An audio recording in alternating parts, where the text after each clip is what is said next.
Hello বন্ধুরা, জ্ঞানজ্যোতি coaching সেন্টারের পক্ষ থেকে তোমাদের সকলকে জানাই আরও একবার স্বাগত।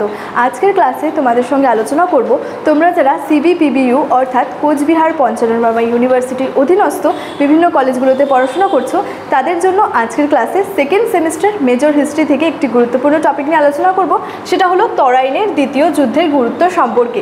দেরি না করে শুরু করছি আজকের ক্লাসটি। দেখো, এই যে তরাইনের যে দ্বিতীয় যুদ্ধ রয়েছে এটা কাদের মধ্যে সংগঠিত হয়েছিল এবং কত সালে সংগঠিত হয়েছিল সেটা নিয়ে আজকের ক্লাসে কিন্তু আলোচনা করব। প্রথমে যেটা বলি, যদি বলি এটা কাদের মধ্যে সংগঠিত হয়েছিল, তো সেটা হয়েছিল যে দেখো, পৃথ্বীরাজ চৌহান এবং মোহাম্মদ ঘোরির মধ্যে 1192 খ্রিস্টাব্দে কিন্তু এই তরাইনের দ্বিতীয় যুদ্ধটা কিন্তু সংগঠিত হয়েছিল।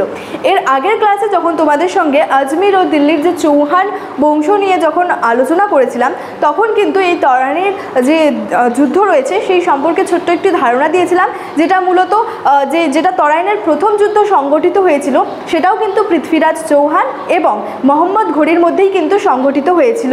সেটা সংগঠিত হয়েছিল 1191 খ্রিস্টাব্দে।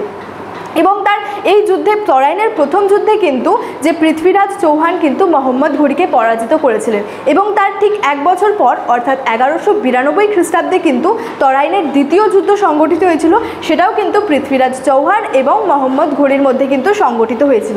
ডিটেলসটা কী রয়েছে দেখো, বলেছে দিল্লি ও আজমিরের চৌহান বংশীয় রাজা পৃথ্বীরাজ চৌহান এবং তুর্কি নায়ক মোহাম্মদ ঘোরির মধ্যে 1192 খ্রিস্টাব্দে, সালটা মনে রাখবে, 1192 খ্রিস্টাব্দে তরাইনের দ্বিতীয় যুদ্ধ কিন্তু সংগঠিত হয়েছিল। এবং এই যুদ্ধটা কিন্তু যে ভারতের যে ইতিহাস রয়েছে সেই ভারতের ইতিহাসের ক্ষেত্রে কিন্তু খুবই একটি গুরুত্বপূর্ণ ঘটনা। কি বলা হয়েছে, এই যুদ্ধে আজমির ও দিল্লির যে চৌহান বংশীয় যে রাজা ছিলেন পৃথ্বীরাজ চৌহান, তিনি কিন্তু যে পরাজিত এবং কিন্তু নিহত হয়েছিলেন এবং এর ফলে দিল্লি ও আজমিরে কি হয়, মুসলিম কর্তৃত্ব প্রতিষ্ঠিত হয়েছিল। যেহেতু পৃথ্বীরাজ চৌহান পরাজিত এবং নিহত হয়েছিলেন এবং তুর্কির নায়ক যে ছিলেন মোহাম্মদ ঘোরি তিনি আর কি জয়লাভ করেছিলেন, তো এর ফলে কি হয় যে মুসলিম কর্তৃত্বটা কিন্তু দিল্লি ও আজমিরে প্রতিষ্ঠিত হয়েছিল। এবং প্রথমেই বললাম এই তরাইনের যে দ্বিতীয় যুদ্ধ সেটা কিন্তু ভারতের ইতিহাসে একটা খুবই গুরুত্বপূর্ণ ঘটনা এবং এই যুদ্ধের ফলে কি হয়, ভারতে মুসলিম কর্তৃত্ব কিন্তু প্রতিষ্ঠিত হয়েছিল।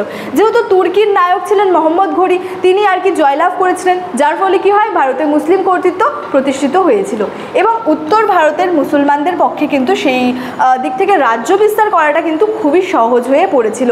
এবং 1206 খ্রিস্টাব্দ থেকে কি হয়, দিল্লিকে কেন্দ্র করে উত্তর ভারতে কি হয়, সুলতানি শাসনের কিন্তু সূচনাটা শুরু হয়েছিল। তাহলে সুলতানি শাসনের সূচনার সময়কালটা কি ছিল, 1206 কিন্তু খ্রিস্টাব্দ থেকে কি হয়, সুলতানি শাসনের কিন্তু সূচনা হয়েছিল এবং এই যুদ্ধকে কিন্তু ভারতের ইতিহাসে একটি সীমা মীমাংসাত্মক কিন্তু যুদ্ধ বলা হয়ে থাকে।